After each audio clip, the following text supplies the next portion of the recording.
आफरीन बहुत ही मजाकिया और चंचल लड़की थी। उसका जीजा अरमान जब भी अपनी बीवी राबिया के साथ ससुराल आता तो आफरीन उनसे ऐसे ऐसे मजाक करती कि अरमान शर्म से पानी पानी हो जाता। राबिया की शादी 2 महीने पहले अरमान से हुई थी। अरमान एक सॉफ्टवेयर कंपनी में काम करता था और अच्छा खासा कमा लेता था। साथ ही अरमान दिखने में भी लंबा चौड़ा और काफी हैंडसम था, जिसे पाकर राबिया बहुत खुश थी। राबिया एक सीधी सादी घरेलू लड़की थी। वो अपने शौहर के साथ प्यार करने तक में हिचकिचाती थी और बहुत ही सादगी भरी जिंदगी गुजारती थी। नोएडा जैसे शहर में रहने के बावजूद उसका रहन सहन बिल्कुल गवारों वाला था। अरमान राबिया को देखकर यह तो समझ गया था कि वो सीधी साधी और शौहर के प्रति वफादार है, क्योंकि रात को बिस्तर पर जब वो उसके साथ होती थी तो काफी शर्माती थी।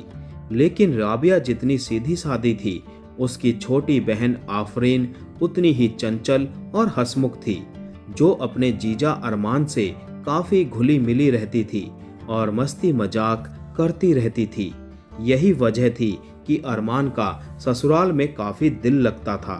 आफरीन मॉडर्न ख्याल के साथ साथ रंगीन मिजाज लड़की थी, जो अक्सर टाइट जीन्स और कसी हुई टी शर्ट पहनती थी, जिसमें से उसकी छाती झांकती थी। यह देखकर अरमान मन ही मन रोमांचित हो उठता था।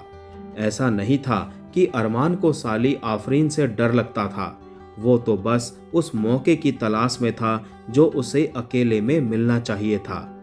एक रात की बात है, राबिया और अरमान कमरे में लेटे हुए थे कि तभी आफरीन वहां आ गई और अपने जीजा से बोली, मुझे भी आपके पास सोना है। मैं भी तो आपकी साली हूँ और साली आधी घरवाली होती है। यह सुनकर अरमान शर्मा गया और कुछ बोलने की हिम्मत नहीं जुटा पाया, क्योंकि पास में ही उसकी बीवी राबिया लेटी थी। राबिया आफरीन से बोली, ये कैसा मजाक कर रही है तू? अपने शौहर के पास जाकर सोना, जब तेरी शादी हो जाए। आफरीन ने कहा, क्या बाजी, तुम तो जानती ही हो कि साली आधी घरवाली होती है। तुम तो अक्सर इनके पास सोती हो। आज मुझे भी सोने दो, मेरा भी तो कुछ हक है अपने जीजा के पास सोने का। राबिया उठते हुए बोली, तू बहुत बातें बनाने लगी है, रुक अभी मम्मी को बताती हूँ। आफरीन कमरे से भागते हुए बोली, अरे बाजी, मैं तो जीजा जी से मजाक कर रही थी। देखा इनकी कैसे सिट्टी पिट्टी घूम हो गई और मेरे सोने की बात सुनकर वो पसीना पसीना हो गए।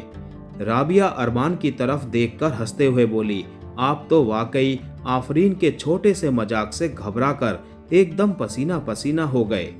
अरमान ने कहा, नहीं ऐसी कोई बात नहीं है। दरअसल वो मजाक इस ढंग से करती है कि सामने वाले के होश ही उड़ जाते हैं। मैं तो उसकी बातें सुनकर घबरा गया था कि वो तुम्हारे सामने कैसी जिद कर रही है। राबिया ने कहा, दरअसल वो है ही बड़ी नटखट, हंसी मजाक करने में बड़ी माहिर है। एक रात की बात है, ठंड का महीना था। सब लोग गहरी नींद में सोए थे। अरमान खुद बड़ी मुश्किल से कप कपाता हुआ बाहर निकला था। उसने जैसे ही आफरीन के कमरे में झांक कर देखा तो आहट पाकर आफरीन तेज आवाज में बोली, कौन है? अरमान ने कहा, कोई नहीं, मैं हूँ, पानी पीने के लिए उठा था। तुम्हारे कमरे की लाइट जली देखी तो अंदर झांकने लगा। अरे जीजू, आप भी बस इतना शर्माते हो, लगता है आप भी मेरी दीदी की तरह शर्मीले हो। आओ बैठो, मैं आपको ऐसी फिल्म दिखाऊंगी कि आपके होश उड़ जाएंगे। अरमान ने कहा, नहीं बाबा, बहुत ठंड है, मैं तो अपने कमरे में जा रहा हूँ। आफरीन ने कहा, तो मैं कोई आपको जमीन पर थोड़े ही बैठने को कह रही हूँ जो आपको ठंड लग जाएगी। आओ कंबल में आ जाओ, ऐसी गर्मी दूंगी कि आप पसीना पसीना हो जाओगे और याद करोगे कि किससे पाला पड़ा है। अरमान ने धीमे से कहा, नहीं, अगर कोई आ गया तो क्या कहेगा, मुझे डर लगता है। अरे जीजू, आप भी बड़े डरपोक हो, ऐसी ठंड में कौन अपने बिस्तर से बाहर निकलने की हिम्मत करेगा। और राबिया बाजी तो एक बार सो गई तो सीधे सवेरे ही उठेगी। आओ ना यार, कभी साली का भी ख्याल कर लिया करो, वैसे भी साली आधी घरवाली होती है। अरमान ने कहा, नहीं, मैं चलता हूँ, तुम आराम करो या फिल्म देखो। आफरीन अपने बिस्तर से उठते हुए बोली, आप भी पता नहीं कौन सी सदी में जी रहे हो। यह जिंदगी मजे लेने के लिए है, ऐसे शर्माने से काम ना चलने वाला। इससे पहले कि अरमान वहां से जाता, आफरीन ने उसे खींच लिया और अपने पास बैठाते हुए बोली, एक ऐसी फिल्म दिखाती हूँ जो शायद आपने कभी ना देखी हो। आफरीन ने अपने मोबाइल पर एक इंग्लिश फिल्म चला दी और बोली, जीजू, जब तक आप ये सब नहीं देखोगे तब तक आपकी जिंदगी रंगीन नहीं बन सकती। देखो इसमें कैसे जिंदगी के मजे लिए जाते हैं। अरमान ने फिल्म में चल रहे पॉर्न सीन को देखकर कहा, तुम भी क्या बकवास देखती हो, तुम्हें शर्म नहीं आती? आफरीन ने अदा दिखाते हुए कहा, मेरे साथ रहोगे तो आपको भी शर्म नहीं आएगी, बल्कि खुशगवार जिंदगी जियोगे। इतनी देर में मोबाइल में चल रही फिल्म के सेक्सी सीन देखकर अरमान के बदन में मानो आग लगने लगी। आफरीन ने मामला भांपते हुए कंबल के अंदर अरमान का हाथ पकड़ लिया और कहा, क्या जीजू, कुछ गर्मी आई या अभी तक ठंडे पड़े हो? अरमान समझ चुका था कि आज की रात उसकी जिंदगी की रंगीन रात बनने वाली है। आफरीन अपने हाथों से अरमान के बदन में गर्मी भर रही थी कि वो बेकाबू हो गया और उसने आफरीन को भींच लिया। आफरीन अरमान की इस हरकत से और ज्यादा रोमांटिक हो गई और अपनी टी शर्ट खुद ही उतारते हुए बोली, आज की फिल्म हम खुद बनाएंगे। कहते हुए उसने मोबाइल एक तरफ रख दिया। इसके बाद वो दोनों एक दूसरे के जिस्म को ऐसे चूम रहे थे जैसा उन्होंने अभी कुछ देर पहले फिल्म में देखा था। दोनों एक दूसरे में समाने के लिए बेताब हो रहे थे।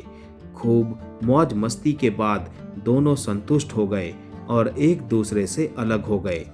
आफरीन बोली, जीजू, आपने तो कमाल ही कर दिया, मेरे रोम रोम को ऐसे भर दिया जिसके लिए मैं कब से बेचैन थी। आप तो बड़े ही रोमांटिक निकले। अरमान ने कहा, तुमने भी आज मुझे वो मजा दिया है जो मैंने सपने में भी नहीं सोचा था। आफरीन बोली, लगता है आप दीदी से खुश नहीं हैं। दरअसल दीदी बहुत सीधी सादी है, उन्हें क्या पता कि जिंदगी कैसे जी जाती है। आप मेरा साथ दोगे तो मैं आपको वो खुशियां दूंगी जो आपने कभी सोची भी ना होगी। अरमान ने कहा, तुम सही कहती हो, तुम्हारी दीदी में सेक्स को लेकर कोई फीलिंग है ही नहीं। वो तो बस नॉर्मल ढंग से सेक्स करती है और जल्दी सो जाती है। उसके साथ रहकर मेरी जिंदगी बोर हो गई है। तो आफरीन बोली, आप चिंता ना करें, जो खुशियां दीदी नहीं दे पा रही है वो साली देगी। अब दोनों को जब भी मौका मिलता वो एक दूसरे से खूब मजे लेते। कभी अरमान अपनी ससुराल आकर आफरीन के जिस्म को भोगता तो कभी आफरीन अपनी दीदी राफिया के घर जाकर अरमान के साथ मजे लेती। धीरे धीरे वे एक दूसरे से प्यार कर बैठे और अब मियाँ बीबी बनकर जिंदगी गुजारना चाहते थे। लेकिन राबिया उनके रास्ते का रोड़ा बनी हुई थी, क्योंकि जब तक वो रास्ते से नहीं हटती तब तक दोनों कानूनन एक नहीं हो सकते थे। आफरीन और अरमान ने एक प्लान बनाया जिसके तहत अरमान ने धीरे धीरे राबिया से लड़ाई झगड़े शुरू कर दिए। वो बात बात पर उसे ताने देता और कभी कभी उस पर हाथ भी उठा देता। अरमान की इस हरकत से राबिया परेशान हो उठी और उसने अपने अम्मी अब्बा से अरमान से अलग होने की बात कही। राबिया के अम्मी अब्बा ने उन दोनों को बैठाकर समझाने की काफ़ी कोशिश की, पर अरमान इस जिद पर अड़ गया कि वो एक गंवार और सीधी सादी औरत के साथ जिंदगी नहीं गुजार सकता। वो खुद तो मैली कुचैली रहती है, साथ ही इसके अंदर वो जज्बात नहीं जो एक शौहर को चाहिए। उसके आने से पहले वो सो जाती है और जब अरमान उससे अपनी ख्वाहिश जाहिर करता है तो वो शर्माती है। राबिया के अम्मी अब्बा समझ गए कि राबिया बहुत ही कम रोमांटिक है और वो अपने शौहर को जिस्मानी सुख नहीं दे पाती जिसकी उसे ज़रूरत है। लिहाजा उन्होंने राबिया और अरमान के अलग होने पर कोई पाबंदी नहीं लगाई और दोनों खुशी खुशी एक दूसरे से अलग हो गए। अरमान अब नोएडा में अपने घर में रह रहा था। उसकी चाल कामयाब हो चुकी थी। उसे राबिया से आसानी से छुटकारा मिल गया था। आफरीन भी नौकरी करने के बहाने नोएडा पहुंच गई। दोनों ने वहां निकाह कर लिया और निकाह होते ही अरमान की साली आफरीन उसकी घरवाली बन गई। दोनों एक साथ रहकर जिंदगी के मजे लेने लगे। इस शादी से अरमान भी बहुत खुश था तो आफरीन भी कम खुश न थी। उसे उसका मनपसंद जीवन साथी जो मिल चुका था, जो उसके साथ साथ उसकी मर्जी के मुताबिक सेक्स करता और उसे पूरा मजा देता। अरमान को भी आफरीन के रूप में अब एक ऐसी जीवन साथी मिली जो बिस्तर पर भी और जिंदगी भर उसका पूरा साथ देती और उसकी हर जरूरत पूरा करने को हर समय तैयार रहती। कुछ महीने बाद राबिया और उसके घर वालों को भी ये पता चल गया कि आफरीन ने अरमान से निकाह कर लिया है और वो उसके साथ उसके घर पर रह रही है और वो दोनों बहुत ही खुश हैं। राबिया अब ये सोचने पर मजबूर हो गई थी कि इन दोनों ने मिलकर उसके खिलाफ साजिश रची ताकि वे आपस में एक साथ मिलकर रह सकें। उसे अफसोस था तो बस इतना कि उसी की बहन ने उसके शौहर को अपने हुस्न के जाल में फंसाकर अपना कब्जा जमा लिया और साली से उसकी घरवाली बन गई।